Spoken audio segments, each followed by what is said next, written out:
तो दोस्तों इस वीडियो में हम बात करेंगे कि जब एम्प्लॉय और कस्टमर के बीच में कन्वर्सेशन होती है प्रोडक्ट और सर्विस को लेके, तो वहां पर एक कस्टमर को कन्विंस करने के लिए कि वो कंपनी से प्रोडक्ट को परचेज कर लें, किन किन स्किल्स की रिक्वायरमेंट होती है, क्या क्या वो स्किल्स है जो उस एम्प्लॉय में होनी चाहिए ताकि वो आसानी से कस्टमर को कन्विंस कर सके। तो चलिए शुरू करते हैं। हेलो फ्रेंड्स, मैं हूँ गरिमा, स्वागत करती हूँ आपका हमारे यूट्यूब चैनल धीरू टॉक्स पर। दोस्तों सबसे फर्स्ट स्किल है कम्युनिकेशन स्किल। कम्युनिकेशन स्किल के अंदर जो एम्प्लॉय होता है जिसे प्रोडक्ट सेल करना है किसी कस्टमर को, तो उसे कस्टमर जो भी बात करता है, चाहे वो इंग्लिश में करे, चाहे वो हिंदी में करे या फिर वो अदर लैंग्वेज में करे, उसको अच्छे से सुनना है, समझना है और उसका आंसर देना है। उसका जो कस्टमर के साथ कम्युनिकेट करने का तरीका है वो प्रॉपर होना चाहिए। कस्टमर को उसकी बातें अच्छे से समझ में आनी चाहिए, उसकी बातों में क्लियरिटी होनी चाहिए। सेकंड है एक्टिव लिसनिंग। दोस्तों जब कोई एम्प्लॉय है वो कस्टमर से जब बात करता है तो कस्टमर की बातों को उसे ध्यान से सुनना होता है। जो भी कस्टमर बोलता है उस पर उसका पूरा फोकस होना चाहिए वो, और साथ में कोई काम उस टाइम ना करे, इस चीज का वो ध्यान रखे। क्योंकि कस्टमर को अगर वो ध्यान से नहीं सुनेगा तो कस्टमर को भी लगेगा कि ये एक्टिव होके मेरी बातों को नहीं सुन रहा और ये इंटरेस्टेड नहीं है मुझसे बात करने में, ये मुझे वैल्यू नहीं दे रहा, तो उससे कस्टमर डिससेटिस्फाइड हो जाता है और वो कंपनी से नहीं जुड़ता, वो कॉल डिस्कनेक्ट कर देता है। और तो वहां पर आपको एक्टिव होकर कस्टमर की बातों को सुनना है, समझना है और तभी आप उसको अच्छे से रिप्लाई दे सकते हैं ताकि कस्टमर आपकी बातों से सेटिस्फाइड हो और कंपनी से जुड़े। नेक्स्ट है पेशेंस। दोस्तों पेशेंस होना बहुत ही जरूरी होता है एक एम्प्लॉय में, क्योंकि जब वो कस्टमर को कॉल करता है, क्योंकि उसने प्रोडक्ट के लिए कॉल की है, प्रोडक्ट सेल किसे करना है, उस एम्प्लॉय को करना है, कस्टमर को। कस्टमर को नीड है या नहीं, वो एम्प्लॉय कस्टमर की नीड जनरेट करता है, उसे कंपनी में लेके आता है। तो उसके लिए जब वो कस्टमर को कॉल करता है तो कई बार ऐसा होता है कि कस्टमर इरिटेट हो जाता है, वो मना कर देता है कि नहीं मुझे प्रोडक्ट की नीड नहीं है, मुझे प्रोडक्ट नहीं खरीदना। तो वहां पर जरूरत किसकी होती है, एक एम्प्लॉय की जरूरत होती है कि उसे तो लेके आना है, उसे तो जोड़ना है कंपनी से। तो फिर वहां पर जब कस्टमर गुस्से में बात करता है, इरिटेट होकर बात करता है, तो उसका सामना आपको करना आना चाहिए।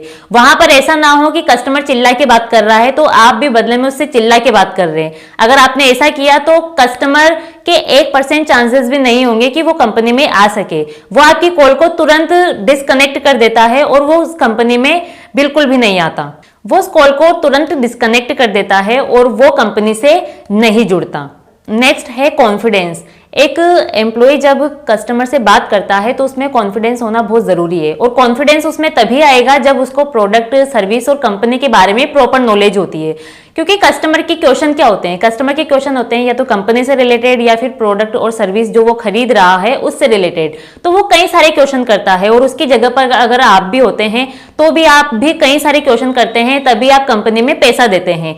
तो वो कई सारे क्वेश्चन करता है, तो हर क्वेश्चन का आंसर आपके पास होना चाहिए।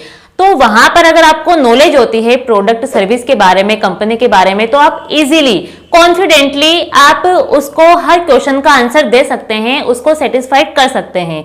और कई बार ऐसा होता है कि आपको उस क्वेश्चन का आंसर नहीं पता या फिर आपको कम पता है, तब भी आप जब आंसर देते हैं और कॉन्फिडेंटली देते हैं तो कस्टमर को लगता है कि हाँ ये सही बोल रहा है। लेकिन आपको चाहे पूरा आंसर पता है और कंपनी के जो प्रोडक्ट हैं, सर्विस हैं, उनकी क्वालिटी भी अच्छी है, सब कुछ चीजें अच्छी है, लेकिन जब आप कस्टमर से बात कर रहे हैं तो आप डर रहे हैं, आप अनकंफर्टेबल फील कर रहे हैं, तो वहां पर आप जब कॉन्फिडेंटली बात नहीं करते तो कस्टमर को कहीं ना कहीं लगता है कि नहीं ये झूठ बोल रहा है, मैं इस कंपनी पे ट्रस्ट नहीं कर सकता, और वो उस कंपनी से नहीं जुड़ता।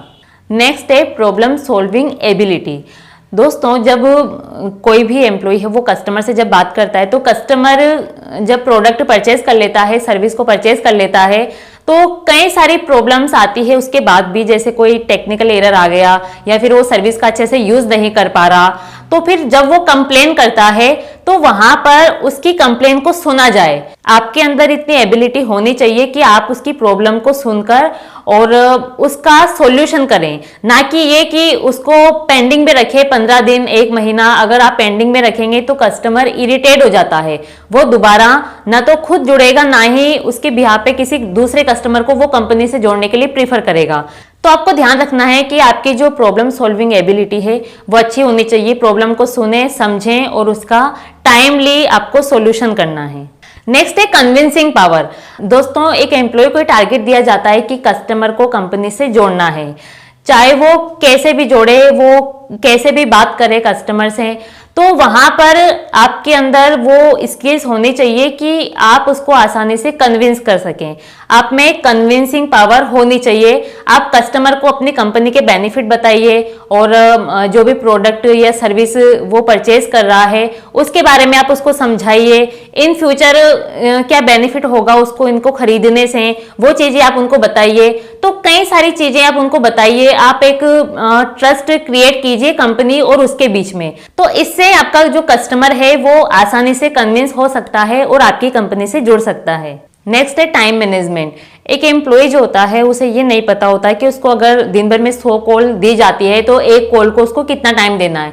तो वहां पर उसको ये पता होना चाहिए कि कौन सी कॉल को कितना टाइम देना है। कई बार ऐसा होता है कि एक कॉल है उसको हम बहुत सारा टाइम दे देते हैं और हमें बाद में पता लगता है कि वो तो इंटरेस्टेड ही नहीं है, वो तो हमारी कंपनी में आना ही नहीं चाहता, जुड़ना ही नहीं चाहता। तो फिर हमारा टाइम वहां पर वेस्ट हो जाता है। तो उतना टाइम जो हमने उस कॉल को दिया है, अगर हम किसी अच्छी कॉल को देते तो वो कन्वर्ट हो जाती और वो कंपनी से जुड़ जाता। तो टाइम मैनेजमेंट आपका अच्छा होना चाहिए। कोई भी प्रॉब्लम भी अगर आप सोल्व कर रहे हैं किसी कस्टमर की, आप फॉलोअप भी ले रहे हैं, तो हर चीज का आपके पास टाइम फिक्स होना चाहिए कि किस टाइम आपको क्या काम करना है। नेक्स्ट है बिल्ड रिलेशनशिप। एक एम्प्लॉय और कस्टमर के बीच में एक रिलेशनशिप मेंटेन होना बहुत ही जरूरी है और ये स्किल एक एम्प्लॉय के अंदर होनी ही चाहिए कि वो एक ट्रस्ट क्रिएट कर सके। क्योंकि जो जब भी वो प्रोडक्ट को सेल करता है, कस्टमर को कन्विंस करता है, तो कस्टमर के दिमाग में एक ही क्वेश्चन आता है कि मैं इस कंपनी पे ट्रस्ट कैसे करूं, मैं इसके प्रोडक्ट को परचेज कैसे कर लूं। वहां पर एक ट्रस्ट दोनों के बीच में क्रिएट होना चाहिए। एक ट्रस्ट अगर क्रिएट होगा तो आसानी से जो कस्टमर है वो कंपनी से प्रोडक्ट खरीदने के लिए एग्री हो जाता है। लास्ट है अडेप्टेबिलिटी। दोस्तों, जब आप किसी भी कंपनी में जॉब करते हैं as a employ, as a sales executive, तो वहां पर कई सारी प्रॉब्लम्स का आपको फेस करना होता है। कई सारी प्रॉब्लम्स आपके सामने आती है, कभी टारगेट को लेके, कभी कंपनी की पॉलिसीज चेंज हो जाती है, कभी कुछ और हो जाता है। तो कई सारी प्रॉब्लम्स आती है वहां पर, तो आपको वहां पर डट के उसका फेस करना होगा। ऐसा नहीं कि कुछ भी प्रॉब्लम आई तो फिर आप उस कंपनी को स्किप करके सोचते हैं कि नहीं मैं दूसरी कंपनी में जॉब कर लूं। नहीं, ऐसा नहीं होना चाहिए। आपके अंदर ये स्किल होनी चाहिए कि इन सब परिस्थितियों को आप एक्सेप्ट कर सकें और आगे बढ़ सकें। तो दोस्तों, इस वीडियो में फिलहाल इतना ही। अगर आपको हमारा वीडियो अच्छा लगा है तो इसे लाइक करें, अपने दोस्तों के साथ शेयर करें। वीडियो से रिलेटेड अगर आपका कोई भी क्वेश्चन है तो हमें कमेंट करके जरूर बताएं। चैनल पर अगर आप नए हैं तो चैनल को सब्सक्राइब जरूर करें।